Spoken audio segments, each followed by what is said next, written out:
राजधानी दिल्ली में जिस प्रकार से गर्मी बढ़ती जा रही है, अब इसका असर भी दिखना शुरू हो चुका है। रोजाना दिल्ली में कई जगह पर आग लगने की सूचनाएं सामने आ रही है। वहीं इस दौरान बातचीत करते हुए दिल्ली फायर सर्विस के डायरेक्टर अतुल गर्ग बताते हैं कि आम दिनों में उन्हें रोजाना करीब 70 से 80 कॉल आती है, लेकिन गर्मियों के सीजन में हर साल ये कॉल बढ़कर करीब 150 से 160 तक हो जाती है। वहीं इस बार क्योंकि गर्मी और ज़्यादा है तो उन्हें रोज़ाना करीब 200 तक कॉल आ रही है, लेकिन फिर भी उनकी पूरी कोशिश होती है कि वक्त पर पहुंचकर आग को बुझाया जाए।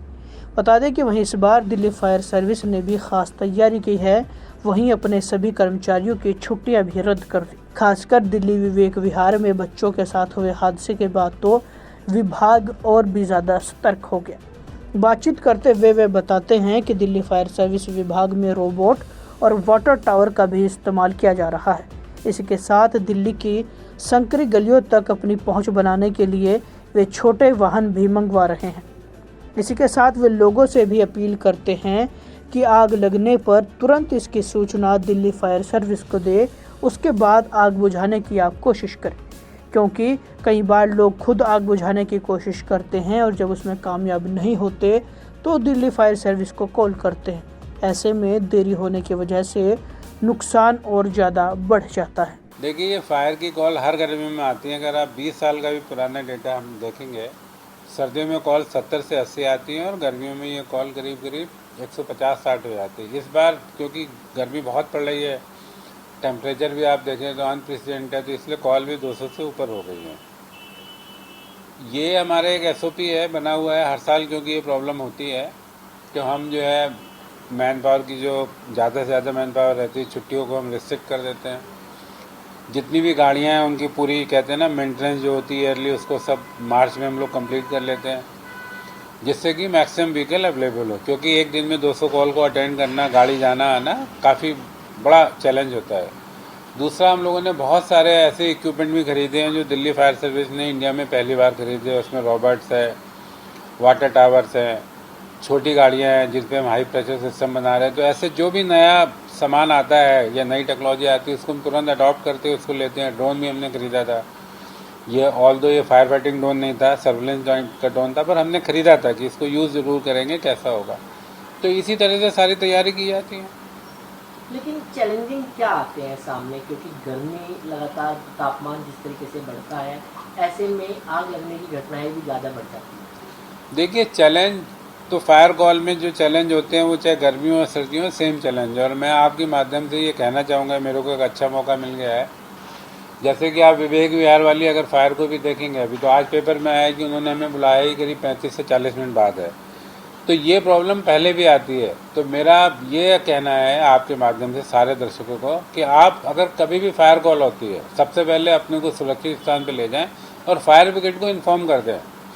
उसके बाद आप जो कार्रवाई करना करें। आप खुद आग बुझाने की कोशिश करते हैं तो उसमें क्या आप टाइम वेस्ट कर देते हैं, फायर आउट ऑफ कंट्रोल हो जाती है, नुकसान ज़्यादा होता है, लॉस ज़्यादा होता है। हम कोई इंक्वायरी नहीं करते हैं ऐसी, हमारा कोई चार्जेस नहीं है और ऐसा कोई हमसे मतलब डरने की बात नहीं। आप हमें अगर पहले बता देंगे तो हम बहुत सी जान माल बचा सकेंगे, क्योंकि 4 से 5 मिनट जो है हमें पहुंचने में, अगर दिन का टाइम है तो ज़्यादा भी लग जाता है ट्रैफिक की वजह से।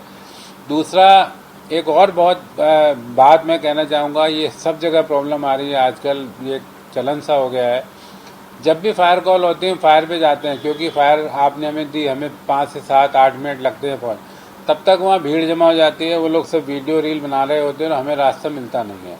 तो मेरा आपके माध्यम से ये भी है कि आप वीडियो रील बनाएं पर फायर ब्रिगेड के जरूर रास्ता पहुँच दें, क्योंकि हम जितनी जल्दी पहुँचेंगे, होता ये हम हॉर्न बजा रहे होते हैं, वो हटते ही नहीं है, उनका ध्यान क्योंकि रील बनाने में होता है और उस टाइम शोर मच रहा होता है। तो ये भी एक दिक्कत आती है। तो हमारा मेजर प्रॉब्लम इक्विपमेंट को लेके कोई नहीं है, मैन पावर को लेके इतना बड़ा नहीं है। हमारा ये करेक्ट इन्फॉर्मेशन और right time and guidance to fire brigade. मतलब आप हमें रास्ता बता दें, जीना अगर बता दें कि इधर जीना है, आप इधर से जा सकते हैं, तो हमारे लिए थोड़ा आसान हो जाएगा। लेकिन सर, दिल्ली के अंदर ज़्यादा सकरी गलियाँ भी हैं, इसको लेकर चैलेंजिंग होते हैं फायर ब्रिगेड के। देखिए, होते हैं, इसमें गर्मी और सर्दी नहीं, सर्दी में भी कॉल होती है, उसमें भी चैलेंज है, गर्मियों में भी चैलेंज है।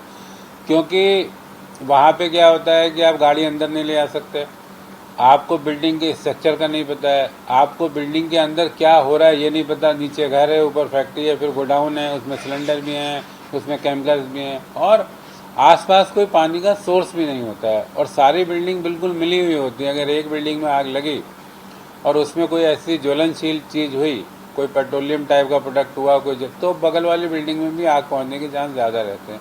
ये चैलेंज आते हैं, तारें लटकी हुई हैं, आप गाड़ी को ले जाने में दिक्कत है, सीढ़ी को लगाने में दिक्कत है।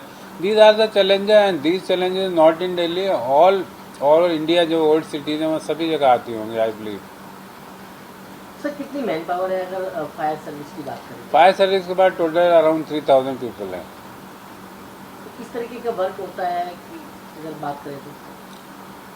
नहीं, फायर फाइटिंग ही मेन काम तो हमारा फायर फाइटिंग है। हम हर तरह की कॉल को अटेंड करते हैं। दिल्ली फायर सर्विस शायद ऐसी इंडिया की पहली फायर सर्विस है जो हर कॉल को अटेंड करती है। एनी सिटीजन अगर वो डिस्ट्रेस में है, किसी भी डिस्ट्रेस में है, चाहे ये फायर कॉल से रिलेटेड है, हमने वो कॉल भी अटेंड की कि बच्चा कमरे में बंद हो गया, चाबी नहीं है, तो हमने वो कॉल को भी अटेंड करते हैं। जानवर फंस गया है, कहीं पक्षी फंस गया है, डॉग किसी का फंस गया, वो कॉल किया, तो हम हर तरह की कॉल को अटेंड करते हैं।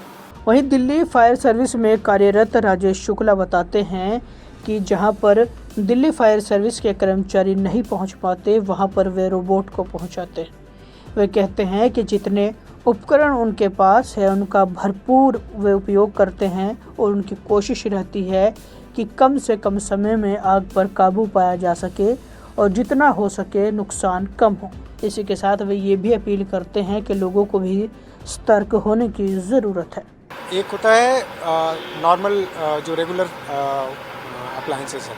अब रेगुलर अप्लायंसेस में हमारे पास होते हैं SWT, स्मॉल वाटर टेंडर कहते हैं, स्टैंडर्ड वाटर टेंडर होता है जो WT कहते हैं, और वाटर बाउजर्स होते हैं। इसके अलावा कुछ व्हीकल्स हैं जो डुअल पर्पस हैं, उनमें रेस्क्यू और फायर फाइटिंग दोनों हो जाती है, जैसे ब्रॉन्टो स्काईलिफ्ट हो गया, TTL हो गया।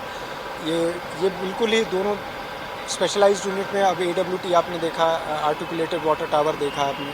इस तरह अब रेस्क्यू के लिए स्पेशलाइज्ड है, जैसे हमारे पास RTs हैं, रेस्क्यू टेंडर्स हैं, फिर RRs हैं, रेस्क्यू रिस्पॉन्डर्स बोलते हैं उनको। तो ये इस तरह की गाड़ियाँ ये स्पेशली रेस्क्यू के लिए भेजी जाती हैं। तो अलग अलग तरह का कैटेगरी है, अलग अलग तरह का as per the demand, as per the situation हमारा SOP बना हुआ है फायर कंट्रोल रूम में, और उसी SOP के हिसाब से गाड़ियाँ डिस्पैच की जाती हैं। अगर इसकी बात करें, जो आपने रोबोट का इस्तेमाल जो है फायर सर्विस कर रही है, कितना कारगर जो है वो साबित होता है? अब ये आप देख रहे हैं, दिस इज़ रोबोटिक मॉनिटर।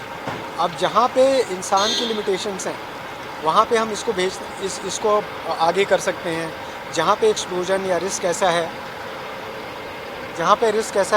जहाँ पे अनप्रेडिक्टेबिलिटी है, सिचुएशन पता नहीं है, अंदर सिलेंडर है, क्या है, फट सकता है, वहाँ पे हम पहले इनको आगे कर सकते हैं। ये अप्लायंसेस ह्यूमन रिस्क को बहुत कम कर देते हैं। चैलेंजिंग कितना आता है आपके सामने अगर बात करें? चलिए देखिए, fire fighting job itself is very challenging, क्योंकि आप एक हॉस्टाइल इन्वायरमेंट में होते हैं, ऐसे इन्वायरमेंट में होते हैं जिसके बारे में आपको कुछ नहीं पता। अनप्रेडिक्टेबिलिटी बहुत ज़्यादा होती है सिचुएशन में। सिलेंडर कहाँ रखा हुआ है, केमिकल कौन सा इन्वॉल्व है, वाटर रिएक्टिव केमिकल है, क्या है, किस टेम्परेचर पे कैसे रिएक्ट करता है, उसका पावर सप्लाई ऑन है नहीं है, पीछे से कटा है नहीं है, मतलब देयर आर मल्टीपल चैलेंजेस।